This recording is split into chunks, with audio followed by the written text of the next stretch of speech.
देश के आम आदमी की जो जेब बैंकिंग सिस्टम काट रहा है, ये उससे पता लगे ग्राहक को भी और माननीय वित्त मंत्री जी को भी। पहला, मिनिमम बैलेंस पेनल्टी। यदि आप न्यूनतम बैलेंस नहीं रखते हैं तो 100 से 600 रुपए प्रति माह बैंक आपका काट लेता है। इस चार्ज को लगाने के बाद बैंकों ने वित्तीय वर्ष 22-23 में 3500 करोड़ रुपए मिनिमम बैलेंस पेनल्टी के नाम से लोगों से वसूले हैं मैडम।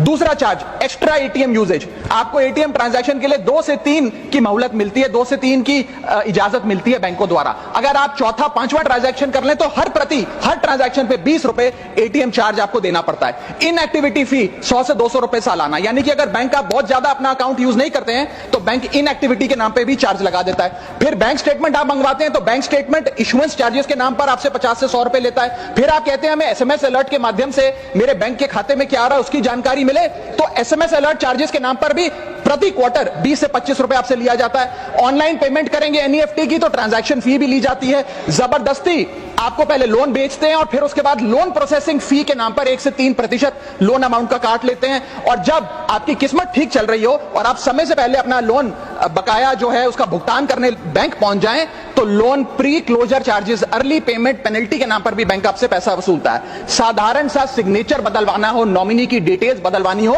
उस चेंज पर भी 200 रुपए प्रति ट्रांजैक्शन के नाम पे बैंक आपसे पैसा वसूलता है। और डिमांड ड्राफ्ट पे ऑर्डर बनाने जाएं तो 100 से 200 रुपए प्रति डिमांड ड्राफ्ट आपसे पैसा वसूलता ही वसूलता है। यानी कि कस्टमर्स की जेब काटी जा रही है और कस्टमर्स को पता भी नहीं लगता कि कितना पैसा बैंक इन नाना प्रकार के चार्जेस के चलते आम आदमी से वसूल रहा है। अपने क्वार्टरली या मंथली टारगेट्स पूरा करने के लिए बैंक के एग्जीक्यूटिव मिस सेलिंग करते हैं, गलत प्रोडक्ट लोगों को बेचते हैं। यह भी एक प्रकार का हनी ट्रैप है। मीठी मीठी बातें कर भोले भाले मासूम लोगों को ऐसे प्रोडक्ट्स बेच दिए जाते हैं जिनकी जरूरत उन्हें है ही नहीं।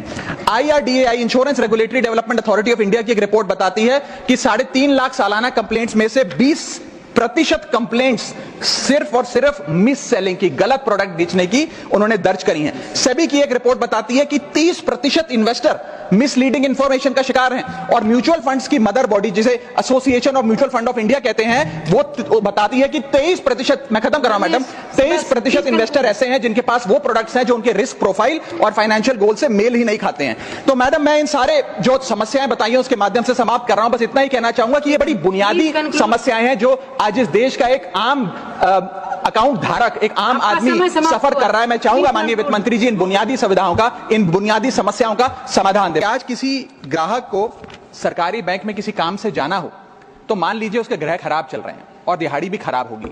कोई नौकरी पेशा आदमी हो तो ऑफिस से छुट्टी लेनी पड़ती है, कोई स्टूडेंट हो तो प्रैक्टिकल का एग्जाम मिस करना पड़ता है, यहां तक कि साधारण सी पासबुक अपडेट कराने भी जाना हो तो वो भी एक संघर्षशील सफर में तब्दील हो जाता है।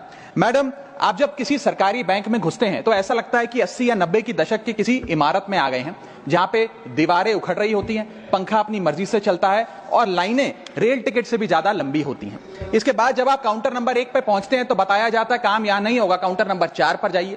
जब काउंटर नंबर 4 पे जाते हैं तो बताया जाएगा यहां पर भी काम नहीं होगा, फर्स्ट फ्लोर पर जाइए। और जब आप थके हारे फर्स्ट फ्लोर पर पहुंचते हैं तो बताया जाता है कि लंच हो गया है, लंच के बाद 2 बजे आइएगा। 2:15 पहुंचते हैं तो बताया जाता है कि लंच एक्सटेंड हो गया, अभी कर्मचारी गुलाब जामुन खा रहे हैं। यह व्यवस्था है कस्टमर सर्विस की एक सरकारी बैंक में। और आज हम जहां चांद पर पहुंच गए, यूपीआई से गोलगप्पे खरीद रहे हैं, लेकिन हमारी सरकारी बैंकिंग व्यवस्था 80-90 के दशक से बाहर नहीं आ पा रही है। अभी आरबीआई के गवर्नर ने हाल ही में एक प्रेस कॉन्फ्रेंस कर वित्तीय वर्ष 23-24 की रिपोर्ट जारी करते हुए कहा कि 95 शेड्यूल्ड कमर्शियल बैंक्स में एक साल में, एक वित्तीय वर्ष में 1 करोड़ से ज्यादा कस्टमर सर्विस से संबंधित कंप्लेंट्स आई हैं। और ये तो वो कंप्लेंट्स हैं जिन लोगों को पता था कंप्लेंट कैसे दर्ज करानी है और उन्होंने दर्ज कराई। न जाने ऐसी कितनी कंप्लेंट्स होंगी जो सिस्टम में कैद ही नहीं हुई। इसी के साथ साथ बैंकिंग कोड और स्टैंडर्ड्स बोर्ड ऑफ इंडिया का एक सर्वे बताता है कि 45% बैंक कस्टमर्स बैंकिंग व्यवस्था से डिससैटिस्फाइड है, असंतुष्ट हैं। और मैं चाहूंगा आपके माध्यम से सरकार के कानों तक ये बात पहुंचे कि डिजिटल सर्विसेज का एक कस्टमर सेटिस्फैक्शन ऑडिट कराना चाहिए सरकारी बैंकों का, कि क्या हमारी सरकारी बैंकों की वेबसाइट का इंटरफेस या मोबाइल एप्लीकेशंस सरल हैं, अच्छी हैं, या कस्टमर्स उससे त्रस्त हैं।